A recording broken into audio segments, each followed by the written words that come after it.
Olá, meus amores, tudo bem com vocês? Espero que sim.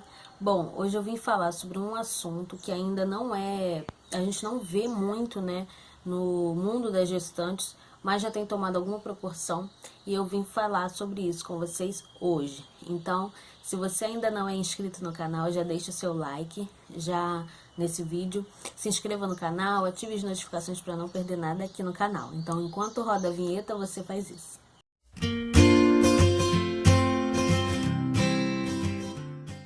Então, meus amores, vocês sabem o que é o plano de parto? Conhece esse documento? Já ouviu falar? Já fez o seu?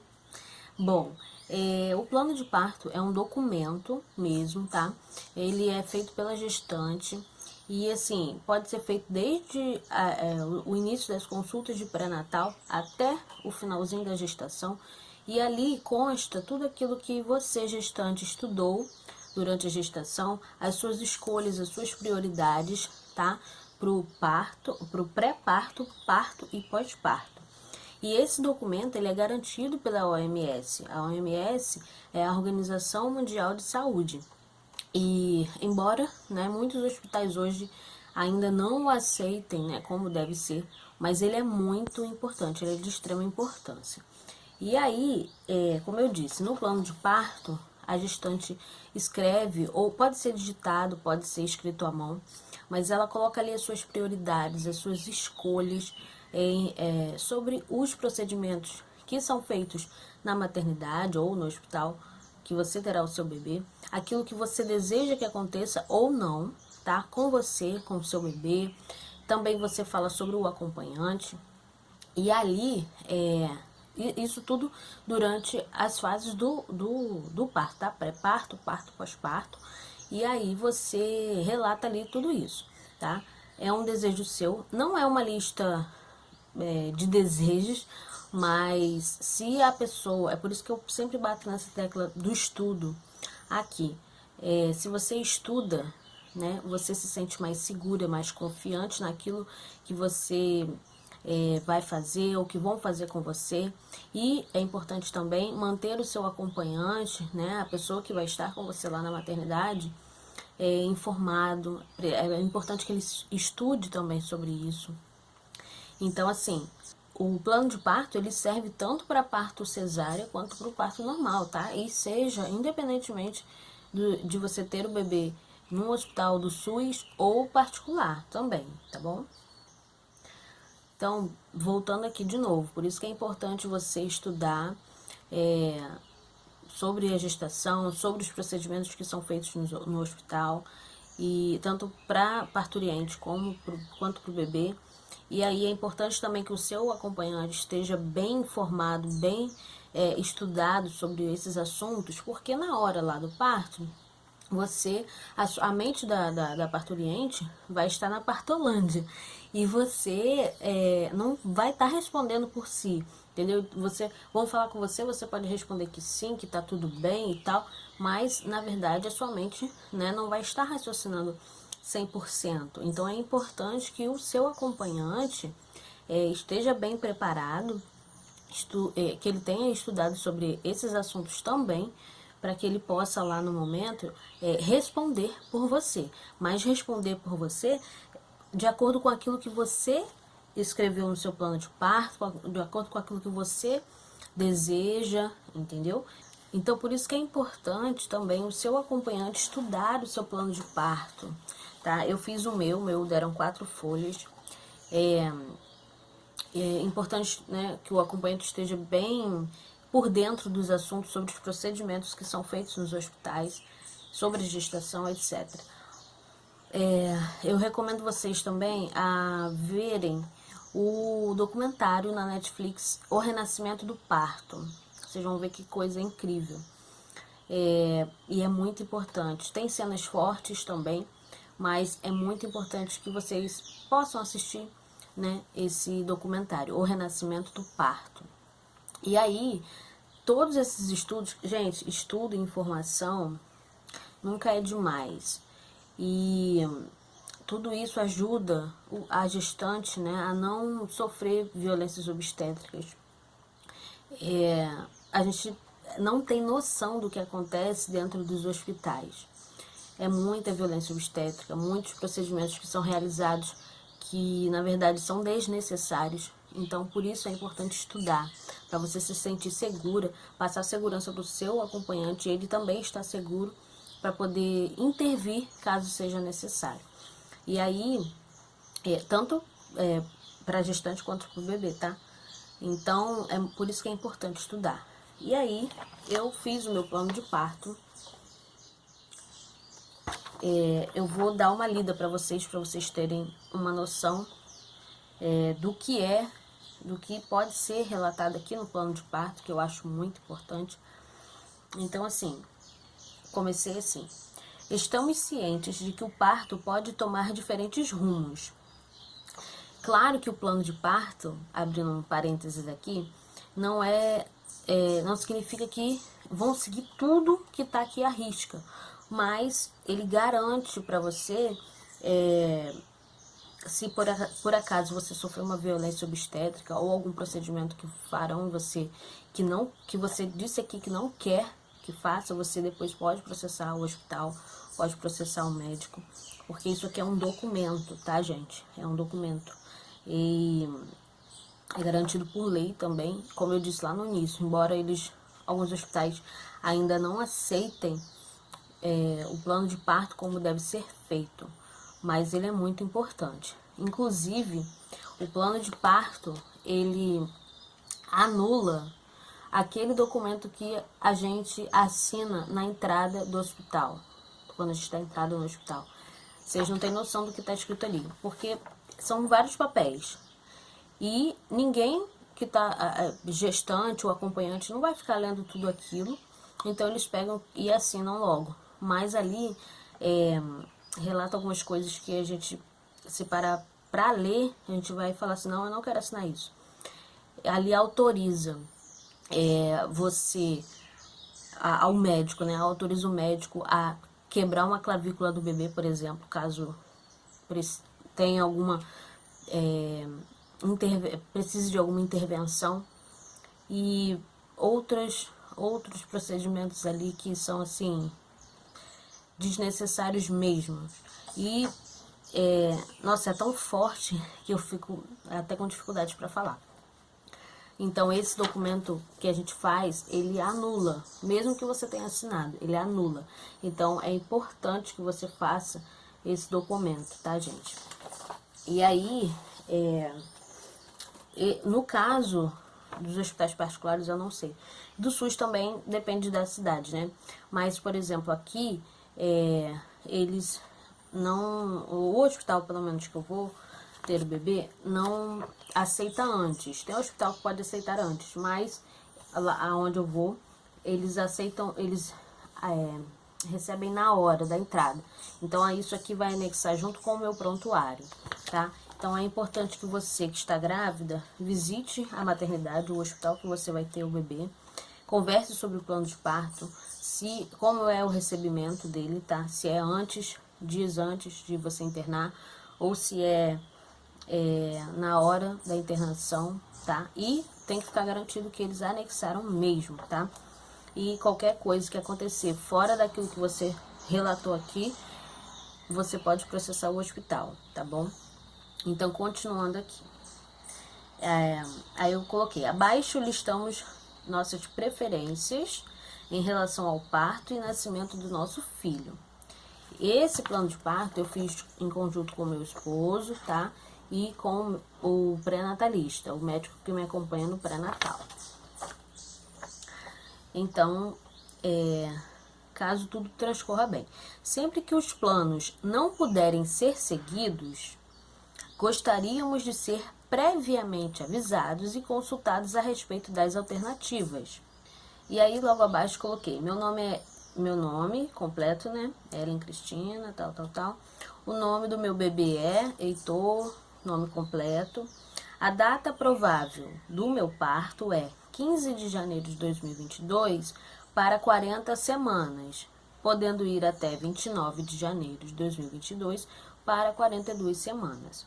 Meu parto será acompanhado por, aí eu coloquei, equipe plantonista do hospital. O hospital de escolha, eu coloquei o nome do hospital, Hospital Municipal da Mulher. Terei o apoio das seguintes pessoas: meu acompanhante de escolha no parto, garantido pela Lei Federal 11.108, de 7 de abril de 2005, será meu esposo, Matheus Fonseca, coloquei o nome completo, ou, se houver imprevisto, será minha irmã, Vanessa de Oliveira, e coloquei o nome completo dela. Num vídeo atrás, eu comentei aqui com vocês que a minha cunhada, né, da área da enfermagem, ficaria comigo e tal. Não sei se vocês lembram disso. Mas, por questões de trabalho dela, ela não vai poder. Então, como eu falei, né, que ela ficaria aqui, aquele período, né, que eu ficaria em casa, caso tudo ocorra bem, e eu ficaria em casa até a minha ida para o hospital, que seria ela, né? Então agora será minha sogra. E lá no hospital, caso meu esposo não possa entrar na sala de pré-parto, será minha irmã que ficará comigo. E aí meu esposo ficará comigo no parto e pós-parto. Então teve essa mudançazinha, né? E aí começamos. Trabalho de parto, fase latente e ativa. Coloquei bem em negrito, ó, para destacar mesmo presença do meu esposo, tá? Porque o acompanhante é lei. Pré-parto, parto, pós-parto. Acompanhante é lei, independente de ser homem ou mulher, tá? Isso é garantido por lei, como eu falei ali. Lei Federal de número 11.108, de 7 de abril de 2005. Sem tricotomia, que é o que? A raspagem dos pelos pubianos. E sem enema, que é a lavagem intestinal. Hoje esse procedimento não se faz mais, né? Mas pode ser que algum hospital ainda faça isso, mas não deve ser feito isso como rotina, né? Perfusão contínua de soro e ou ocitocina somente em caso necessário. E mais pra frente eu falei sobre isso outra vez. Liberdade para beber água e me alimentar enquanto seja tolerado. Monitoramento, isso no caso do parto normal, tá, gente? Monitoramento fetal quando necessário, preferencialmente na posição em que eu estiver. Caso eu deite de barriga para cima para ser avaliada e não for uma posição muito confortável para mim. Porque às vezes, muitas vezes, né, os médicos falam, você tem que ficar deitada. Não, você não tem que nada, tá? Ficar deitada para parturiente é a pior posição, tá? Muito desconfortável, tanto para o bebê nascer, quanto para fazer alguns procedimentos, né? Analgesia, eu pedirei quando achar necessário e peço que verifique como será feito, pois tem um desgaste na lombar. Eu conversei com o meu médico pré-natalista, ele disse que há outras formas, eles vão, como eu já relatei aqui, lá na hora também, meu acompanhante pode ressaltar isso, eles vão saber como proceder nesse caso. E coloquei aqui, quero usar medidas de apoio e de conforto dadas pela pessoa de apoio, meu esposo ou enfermeiro obstetra plantonista, entre elas o uso do chuveiro, né? Liberdade para caminhar, escolher a posição que quero ficar e massagem. Gente, isso é muito importante, escolher a posição que quero ficar. Porque, como eu falei, os médicos falam, você tem que ficar deitada. Não, se eu vejo que a posição em pé, de cócoras, semi-sentado, é melhor para mim, é meu direito, tá? Quem vai parir sou eu, né? Rompimento artificial da bolsa, somente se necessário. Toques de 4 em 4 horas, também somente quando necessário. Porque tem médico que faz toque até no pré-natal, gente. Mesmo que a gestante não tenha queixa de nada, eles estão fazendo toque. Isso é errado, tá bom? Indução, somente se necessário. E começar pelo método menos invasivo, que é o procedimento de descolamento de membrana. Depois vem com comprimido. Em seguida pode ser o balão. E por fim a ocitocina, que quando já estiver com dilatação. Gente, a ocitocina, pelos meus estudos, é digamos assim, a intervenção, né, de indução pior que tem. Porque ela faz acelerar as contrações muito rápido. E aí seu útero fica fazendo isso toda a vida. de contração. Por isso que a mulher fala assim, nossa, eu já escutei muita gente falando, nossa, fiquei no soro não sei quantas horas e uma dor terrível, terrível. Claro, a ocitocina está fazendo isso com o seu útero. Não tem espaço para você entre uma contração e outra, entendeu? Quando a contração vem, o seu útero, né, faz assim. E a ocitocina fica assim, ó, fazendo com que ele fique assim toda a vida. Então, por isso que sempre as mulheres relatam muita dor, né, quando ficam no soro por muitas horas. E aí o parto, a fase expulsiva e o nascimento do bebê. Eu coloquei aqui que eu prefiro a posição vertical, né, ficar de cócoras ou semi-sentada, tendo a possibilidade de escolher a posição que me sentir melhor no momento. Prefiro fazer força só durante as contrações, quando eu sentir vontade, em vez de ser guiada. Porque às vezes os médicos falam assim, faz força agora, mas às vezes você não está tendo contração, vai fazer força, pode causar uma laceração fora do tempo, né? E aí eu coloquei isso aqui, né, de fazer força só durante as contrações. Na verdade, os médicos ali, o parto é da mulher, né? Mulher que faz o parto. Então, no caso, tem médico que os médicos deveriam ficar assistindo a mulher parir, né? E em caso de emergência, precisar de alguma intervenção, ela aí sim ser acolhida pelos médicos. Mas o parto é da mulher, né? Então, quanto menos intervenção, melhor. E aí eu coloquei, salvo em caso de necessidade, quero um ambiente especialmente calmo na história, que às vezes fica um entra e sai, um falatório, e a gente acaba desconcentrando, ficando mais nervosa, né? Então, coloquei isso aqui. É direito, tá, gente? É direito da gestante, da parturiente. Não permito que minha barriga seja empurrada para baixo. Isso se chama de manobra de Christeller ou Christeller. Hoje em dia isso é uma violência obstétrica, tá? Não permita que façam isso com você. O meu médico pré-natalista até falou assim, se fizerem isso com você, você grita. E se reclamarem que você tá gritando, reclamando, você processa. Então é importante você e seu acompanhante estarem atentos sobre essas manobras, tá? Não quero episiotomia. Não quero que seja uma intervenção de rotina, gente. Conheço algumas mulheres que sofreram episiotomia. Episiotomia é considerada uma VO, né, uma violência obstétrica. Não é necessário fazer isso.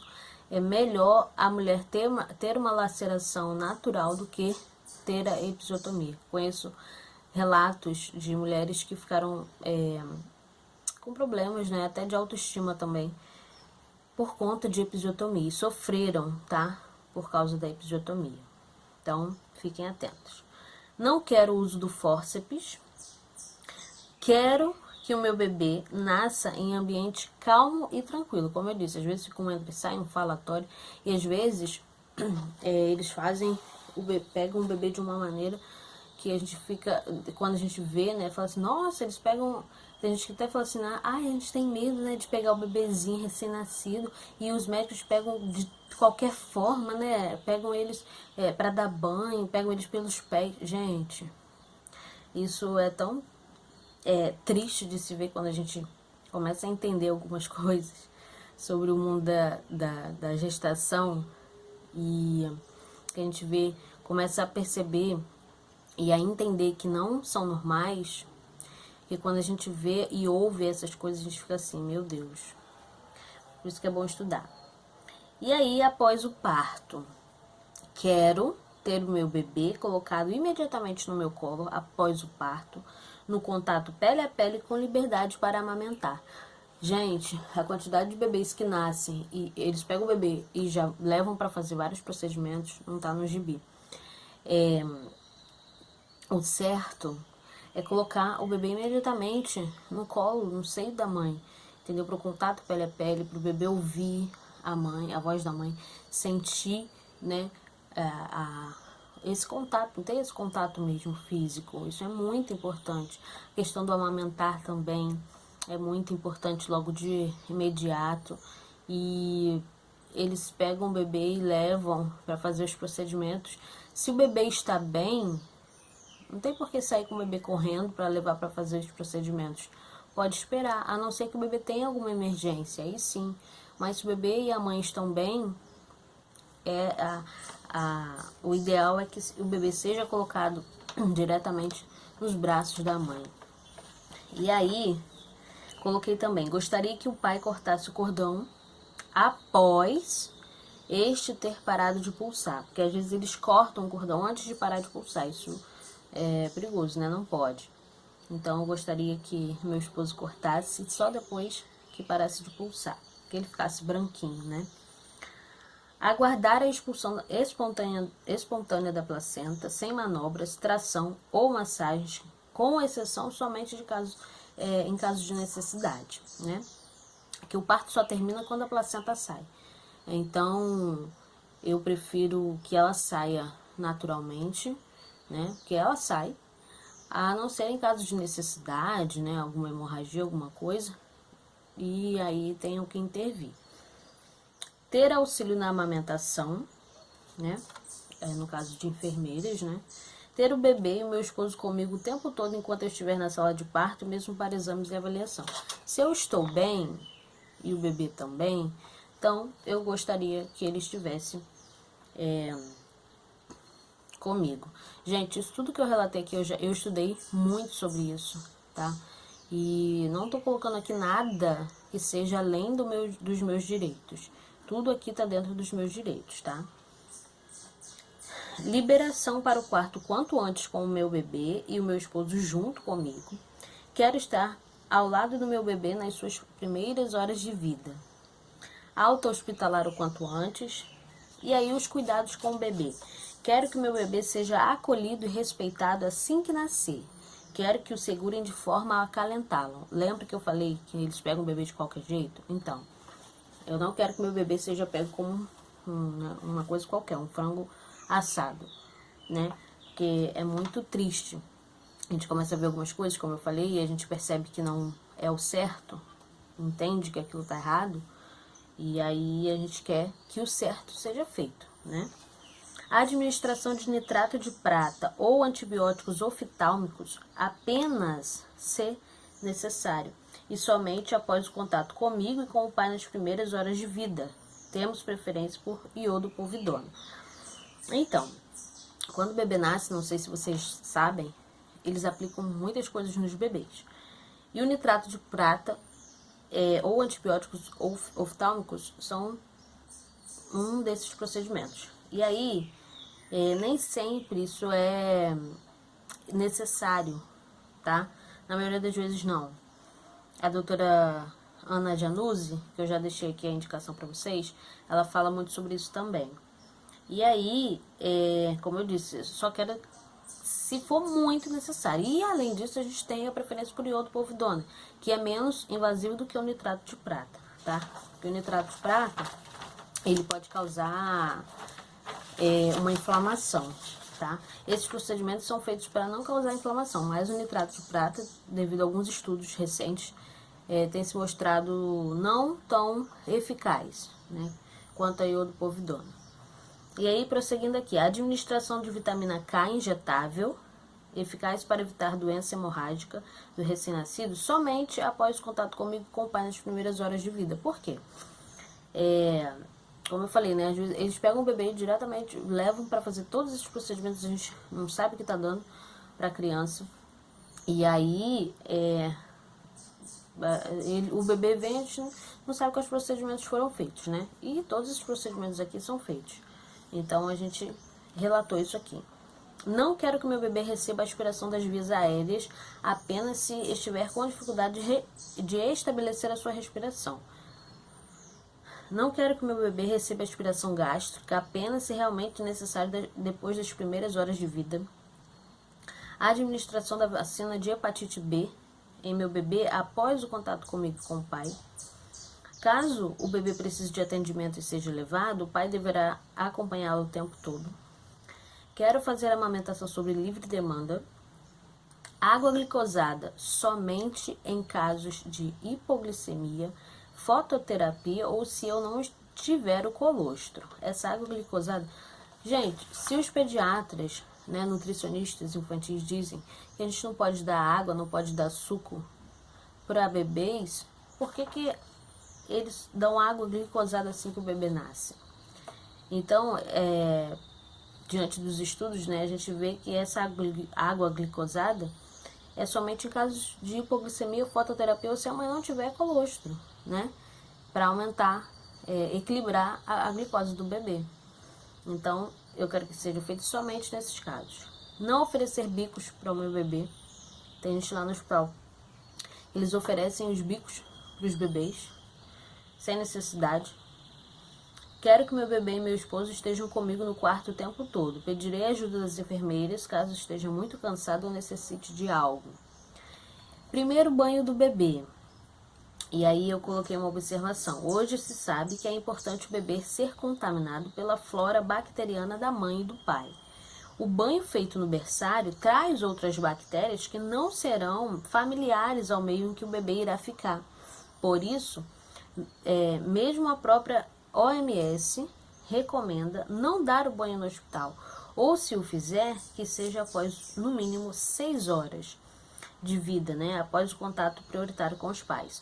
O bebê nasce apenas com secreções do parto, que geralmente são facilmente limpas com um pano macio e seco, né, não necessitando do banho, né, o bebê não é sujo, né. Não quero que o meu bebê tome banho no hospital, o darei em casa. Mas caso seja necessário um banhozinho no hospital, quero que eu ou meu esposo dê o banho no quarto, sob orientação da enfermeira. É direito nosso. Quero que eu ou meu esposo faça as trocas do meu bebê, sob orientação da enfermeira. Caso a cesárea seja necessária, quero o início do trabalho de parto antes de se resolver pela cesárea. Porque às vezes a gente chega lá, aí os médicos falam assim, você tem que ir direto para uma cesárea. Mas por quê? Entendeu? Às vezes não dão nem motivos, né? E quando dão os motivos, são motivos irreais. Então, o mais certo é você entrar em trabalho de parto e aí, se houver alguma indicação real de cesárea, você ir para cesárea. Quero a presença do meu esposo na sala de parto. Quero um ambiente calmo e tranquilo. Anestesia, verificar como deverá ser feita, pois tenho desgaste na lombar, como já disse. Não quero que amarrem os meus braços. Eu conheço uma pessoa que ela teve os braços amarrados. E eu não quero isso. Após o nascimento, quero que coloque o bebê sobre o meu peito, no contato pele a pele, e que minhas mãos estejam livres para segurá-lo. Porque se me amarrarem, como que eu vou segurar o meu bebê? Quero permanecer com o meu bebê no contato pele a pele enquanto estiver na sala de cirurgia sendo costurado. A não ser que tenha alguma necessidade de urgência, né? E aí abre uma exceção. Também quero tentar amamentar o meu bebê com a ajuda de um profissional neste momento. Não quero ser sedada após a cesárea. Quero que meu bebê e meu esposo estejam comigo na recuperação cirúrgica e ir para o quarto o quanto antes. E no final eu coloco, agradeço muito a equipe envolvida e a ajuda para tornar este momento especial e tão importante para nós, em um momento também feliz e tranquilo como deve ser. Muito obrigada. E aí eu coloquei aqui, né, o espaço para colocar a assinatura. Eu assinei, meu esposo já assinou e o meu médico do pré-natal também assinou. E aí aqui vai ser a assinatura do responsável pelo recebimento, geralmente na recepção, a assinatura do médico obstetra e do pediatra. Então, gente, como eu falei, tudo isso é direito meu, tá? Nada ali fora do normal e o plano de parto é único, tá? Você prescreve nele as suas escolhas, as suas prioridades e você pode pesquisar na internet um guia para você, um modelo, né, pronto para você se guiar. Mas não copie da internet, coloque, estude, entenda os procedimentos, tá? Cada um desses ali que eu falei. Se você concorda ou não, você vai lá e escreve no seu plano de parto. E aí, com o plano de parto, a gente se sente mais segura, mais confiante, né? Porque a gente estudou e colocou nele aquilo que sabemos que deve ser feito ou não, né? E antes, tanto no pré-parto, parto e pós-parto.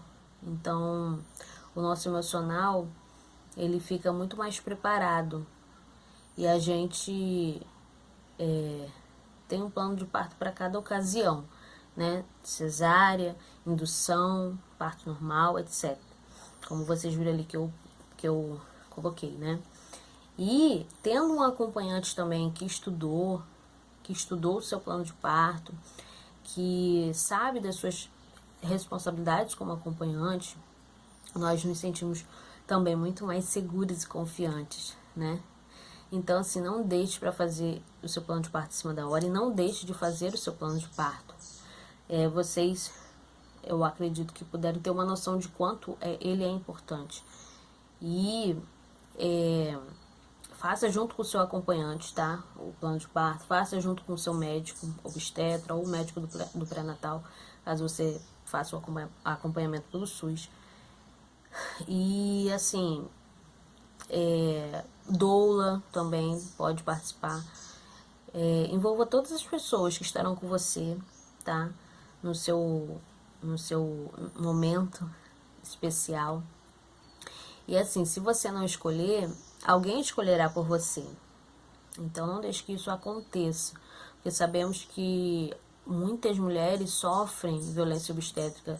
Se vocês não conhecem ou não sabem muito sobre isso, também pesquisem. E assistam o documentário Renascimento do Parto na Netflix. Recomendo.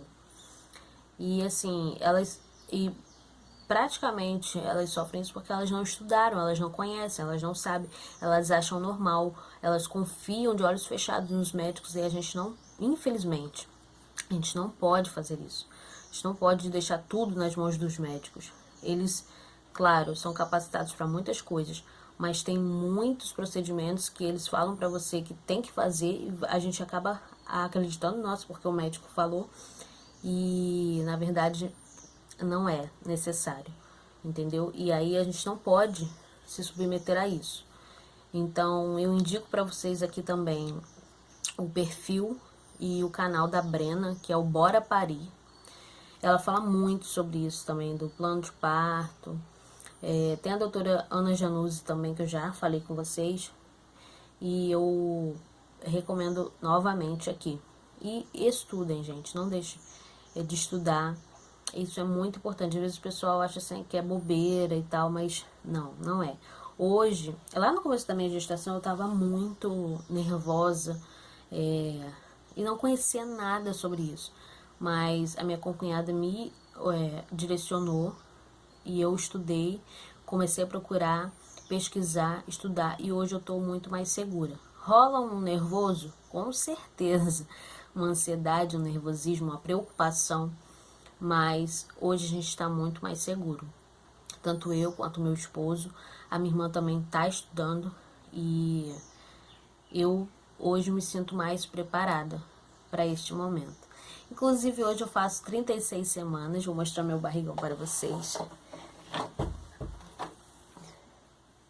Estamos com 36 semanas, eu e o Heitorzinho. E aí, reta final, graças a Deus tudo bem. E agora é só esperar mesmo até que o baby possa vir. Tá tudo preparadinho. E eu espero muito que vocês tenham gostado desse vídeo. É um vídeo muito importante. Se você chegou até aqui, eu agradeço de coração e que seja uma experiência para vocês também, que vocês não deixem de fazer e de estudar, não deixem de fazer seu plano de parto, tá bom? Independente se você vai ter o seu parto pelo SUS ou pelo particular, cesárea ou natural, faça seu plano de parto, tá? Então, muito obrigada por você ter chegado até aqui comigo. Que sua hora seja muito especial, que seu plano de parto seja respeitado, que você tenha um parto maravilhoso, humanizado. E o parto humanizado não é aquele parto na banheira, na piscina, não. O parto humanizado é o parto que a equipe respeita o seu momento, respeita você, respeita as suas escolhas, as suas prioridades, tá bom? Então, muito obrigada. Deixe seu like nesse vídeo. Compartilhe para que esse vídeo tenha alcance a mais mulheres que precisam saber disso. Hoje ainda é pouco falado sobre isso, mas acredito que a cada dia a gente vai tomando um pouco mais de espaço. E essas questões também. Estudem muito, se informem, tá bom? Então, muito obrigada. Se inscreva no canal, ative as notificações para não perder nenhum vídeo aqui. Que Deus abençoe vocês. Um beijo e até o próximo vídeo.